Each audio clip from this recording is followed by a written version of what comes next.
ಮೊದಲನೆಯ ಅಂಕದ ಮುಂದುವರಿದ ಭಾಗವಾಗಿ ವಾಸ್ತವದಲ್ಲಿ ನಡೆಯುತ್ತಿರುವ ಘಟನೆಗಳನ್ನು ಸಹಿಸಲಾರದೆ ಶರ್ಮಿಷ್ಠೆಯು ಮೊದಲ ಸಲ ಬರುವಾಗಲೇ ತಂದ ವಿಷವನ್ನು ಸ್ವೀಕರಿಸಲು ಮುಂದಾದಾಗ ಯಯಾತಿಯು ತಡೆಯುತ್ತಾನೆ.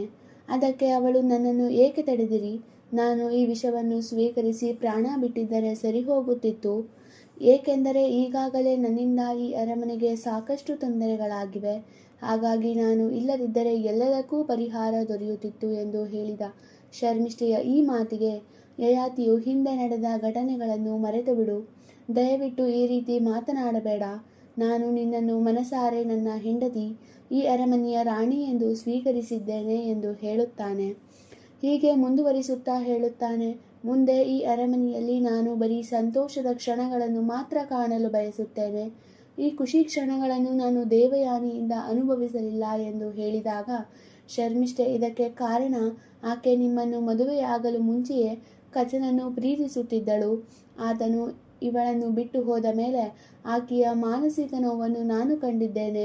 ನೀವು ಅವಳ ಮುಖವನ್ನು ಒಣಬಾವಿಯ ಕೆಸರಿನಿಂದ ತುಂಬಿದಾಗ ನೋಡಿದ್ದೀರಿ, ಆದರೆ ಮನಸ್ಸಿನ ತುಮುಲದಿಂದ ವಿಕೃತವಾದ ಮುಖವನ್ನು ನಾನು ನೋಡಿದ್ದೇನೆ.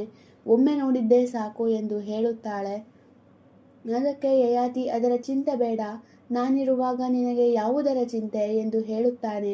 ಈ ವಿಷಯವನ್ನೇ ಕುರಿತು ಇವರಿಬ್ಬರ ನಡುವೆ ಮಾತುಕತೆಗಳು ನಡೆಯುತ್ತಿರಬೇಕಾದರೆ ಅರಮನೆಯು ಇನ್ನೂ ಶೃಂಗಾರವಾಗಿಲ್ಲ ಎಂಬುದನ್ನು ನೆನಪು ಮಾಡಿಕೊಂಡು ಸ್ವರ್ಣಲತೆಯನ್ನು ಕರೆದು, ಹೂಗಾರರಿಗೆ ಬೇಗ ಒಳಗೆ ಬಂದು ಅಂತಃಪುರವನ್ನು ಅಲಂಕಾರವನ್ನು ಆರಂಭಿಸಲಿಕ್ಕೆ ಹೇಳು ಎಂದು ಹೇಳುತ್ತಾನೆ.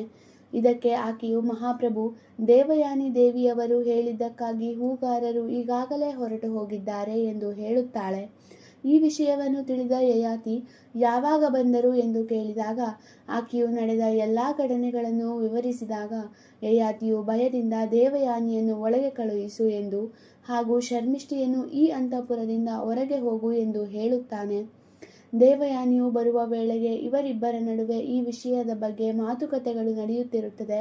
ಅದೇ ಸಮಯಕ್ಕೆ ದೇವಯಾನಿಯು ಪ್ರವೇಶಿಸಿ, ಅಂತಃಪುರದ ಪುನರಾರಂಭವನ್ನು ಚೆನ್ನಾಗಿ ಮಾಡಿದಿರಿ ಎಂದು ಹೇಳಿ ಇದೇ ವಿಷಯದ ಬಗ್ಗೆ ಇನ್ನೂ ಕೆಲವು ಮಾತುಗಳನ್ನು ಆಡಿ ಅವಳ ಎಡಭಾಗದಲ್ಲಿದ್ದ ತೆರೆಗಳನ್ನು ಸರಿಸಿ, ಬಾ ಶರ್ಮಿಷ್ಠೆ ಎಂದು ಕರೆದು, ಆರ್ಯಪುತ್ರನಿಗೆ ದಿಗಿಲಾಗಬೇಡಿರಿ.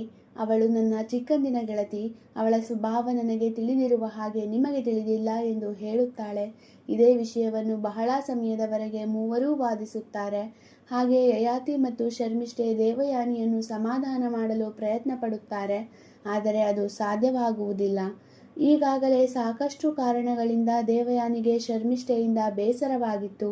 ಆದರೆ ಈಗ ನಡೆದ ಘಟನೆಯಿಂದ ಇನ್ನೂ ಬೇಸರವಾಗಿ ಶರ್ಮಿಷ್ಠೆಯನ್ನು ಅರಮನೆಯಿಂದ ಹೊರ ಇಡುವಂತೆ ಯಯಾತಿಯ ಬಳಿ ಸೂಚಿಸುತ್ತಾಳೆ.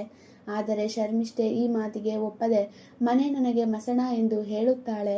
ಹೀಗೆ ಇದೇ ವಿಷಯದ ಬಗ್ಗೆ ಮಾತುಕತೆಗಳು ನಡೆಯುತ್ತಾ ಇರುತ್ತದೆ. ಹೀಗೆ ಸ್ವಲ್ಪ ಸಮಯಗಳ ನಂತರ ಶರ್ಮಿಷ್ಠೆಯು ಯಯಾತಿಯ ಬಳಿ ಆಕೆ ಅರಮನೆಯಿಂದ ದೂರ ಇರುವ ನಿರ್ಧಾರವನ್ನು ತಿಳಿಸುತ್ತಾಳೆ. ಆದರೆ ಶರ್ಮಿಷ್ಠೆಯ ಈ ಮಾತಿಗೆ ಯಯಾತಿಯು ಒಪ್ಪುವುದಿಲ್ಲ. ಈ ವಿಷಯಕ್ಕೆ ದೇವಯಾನಿಯು ಕೋಪಗೊಂಡಿರುತ್ತಾಳೆ. ಇದೇ ಸಮಯಕ್ಕೆ ಯುವರಾಜನಾದ ಪುರುವು ಚಿತ್ರಲೇಖಿಯ ಜೊತೆ ಅರಮನೆಗೆ ಮರಳಿ ಬರುತ್ತಾನೆ. ಆದರೆ ದೇವಯಾನಿಯು ಅವರನ್ನು ಬರಮಾಡಿಕೊಳ್ಳಲು ನಾನು ಬರುವುದಿಲ್ಲ ಎಂದು ಯಯಾತಿಯ ಬಳಿ ಹೇಳುತ್ತಾಳೆ. ಇದಕ್ಕೂ ಇವರ ನಡುವೆ ವಾದವಿವಾದಗಳು ನಡೆಯುತ್ತದೆ. ಇದೇ ಸಮಯದಲ್ಲಿ ಕೋಪಗೊಂಡಿದ್ದ ದೇವಯಾನಿಯು, ಇನ್ನೂ ಈ ಅರಮನೆಯಲ್ಲಿ ನಿದ್ರೆಗೆ ವಿಶ್ರಾಂತಿಗೆ ಸ್ಥಾನವಿಲ್ಲ ಮಹಾರಾಜರೇ, ಇನ್ನು ಬರೀ ಜಾಗೃತಿ ಮತ್ತು ಮೃತ್ಯು ಎಂದು ಹೇಳಿ, ನಾನು ಬರುವಾಗ ಈ ಮಾಂಗಲ್ಯದ ಹೊರತು ಮತ್ತೇನೂ ಇರಲಿಲ್ಲ. ಈಗ ಈ ಅಮಂಗಲ ಮಾಂಗಲ್ಯದ ಭಾರವಿಲ್ಲದೆ ಹೋಗುತ್ತಿದ್ದೇನೆ ಎಂದು ಸ್ವರ್ಣಲತೆಯ ಬಳಿ ಹೇಳಿ ಮಾಂಗಲ್ಯವನ್ನು ತೆಗೆದು ಅಲ್ಲೇ ಬಿಸಾಡಿ ಆಕೆಯ ತಂದೆಯಾದ ಶುಕ್ರಾಚಾರ್ಯರನ್ನು ನೋಡಲು ಬಹಳ ಆತುರದಿಂದ ಆ ಅರಮನೆಯಿಂದ ಹೊರ ಹೋಗುತ್ತಾಳೆ. ಈ ಎಲ್ಲ ಘಟನೆಗಳ ನಂತರ ಯಯಾತಿಯು ಬಂದು, ನಿಜವಾಗಿಯೂ ದೇವಯಾನಿ ಹೊರಟು ಹೋದಳೆ, ಇಷ್ಟು ಆತುರವಾಗಿ ಹೋಗುವ ಅನಿವಾರ್ಯತೆ ಆದರೂ ಏನಿತ್ತು ಎಂದು ಏನೂ ತಿಳಿಯದವನಂತೆ ಪುರುವಿನ ಬಳಿ ನಾಟಕವಾಡುವಂತೆ ಸ್ವರ್ಣಲತೆಯ ಬಳಿ ಕೇಳುತ್ತಾನೆ. ಹೀಗೆ ಇನ್ನು ಮುಂದುವರಿದ ಭಾಗದಲ್ಲಿ ಪುರು ಮತ್ತು ಯಯಾತಿಯ ಸಂಭಾಷಣೆಯನ್ನು ಕಾಣಬಹುದಾಗಿದೆ. ಮೊದಲಿಗೆ ಪುರುವಿನ ಆಶ್ರಮದ ಜೀವನ ಮತ್ತು ಸ್ವಯಂವರ ಹೇಗಾಯಿತು ಹೇಳು ಎಂದು ಯಯಾತಿ ಕೇಳುತ್ತಾನೆ. ಈ ಪ್ರಶ್ನೆಗೆ ಪುರುವು ಅನಾಸಕ್ತಿಯಿಂದ ಉತ್ತರಿಸಿ, ನಾನು ಮಹಾತ್ಮನಲ್ಲ, ಮಹಾತ್ಮರ ವಂಶದಲ್ಲಿ ಹುಟ್ಟಿದ ಒಬ್ಬ ಮನುಷ್ಯನಷ್ಟೇ ಎಂದು ಹೇಳುತ್ತಾನೆ. ಪುರುವು ಈ ಮೇಲ್ಕಂಡಂತೆ ಹೇಳುವ ಕಾರಣವೇನೆಂದರೆ ಆಶ್ರಮದಲ್ಲಿ ಪ್ರತಿದಿನವೂ ಬರೀ ಈ ವಂಶದ ಸಾಧನೆಯನ್ನು ಹೇಳುತ್ತಿದ್ದರು. ಇದರಿಂದ ನನಗೆ ನನ್ನನ್ನು ಗುರುತಿಸುತ್ತಿಲ್ಲ ಎಂದು ಅನ್ನಿಸುತ್ತಿತ್ತು. ಹಾಗೂ ನನ್ನ ಸ್ವಯಂವರಕ್ಕೂ ಕಾರಣ ಈ ಚಂದ್ರವಂಶದ ಸಾಧನೆಯೇ ಹೊರತು ನನ್ನ ವ್ಯಕ್ತಿತ್ವವನ್ನು ನೋಡಿ ಅಂಗದೇಶದ ರಾಜಪುತ್ರಿಯಾದ ಚಿತ್ರಲೇಖೆಯನ್ನು ನನಗೆ ಮದುವೆ ಮಾಡಲಿಲ್ಲ. ನನ್ನನ್ನು ಮದುವೆಯಾಗಲು ಆಕೆಗೆ ಸ್ವಲ್ಪವೂ ಇಚ್ಛೆ ಇರಲಿಲ್ಲ. ಇದು ಬಲವಂತದ ಮದುವೆ. ಇವಳೇ ನನ್ನ 15 ದಿನದ ಹೆಂಡತಿ ಚಿತ್ರಲೇಖೆ ಎಂದು ಹೇಳಿ ಮುಂದುವರಿಸುತ್ತಾನೆ. ಇದಕ್ಕೆ ಕಾರಣ ಸ್ವಯಂವರದಲ್ಲಿ ಧನುರ್ವಿದ್ಯೆಯನ್ನು ಪರೀಕ್ಷೆ ಮಾಡದೆ ಆತನ ಪೂರ್ವಜರ ಮತ್ತು ಚಂದ್ರವಂಶದ ಕುಲದ ಹಿರಿಮೆಯನ್ನು ನೋಡಿ ಇವರಿಬ್ಬರ ವಿವಾಹವನ್ನು ಮಾಡಲು ತೀರ್ಮಾನಿಸಿದರು. ಈ ಕಾರಣದಿಂದ ಪುರು ಮತ್ತು ಚಿತ್ರಲೇಖೆಗೆ ಈಗಲೂ ಮನಸ್ತಾಪವಿದೆ ಎಂದು ಹೇಳುತ್ತಾನೆ.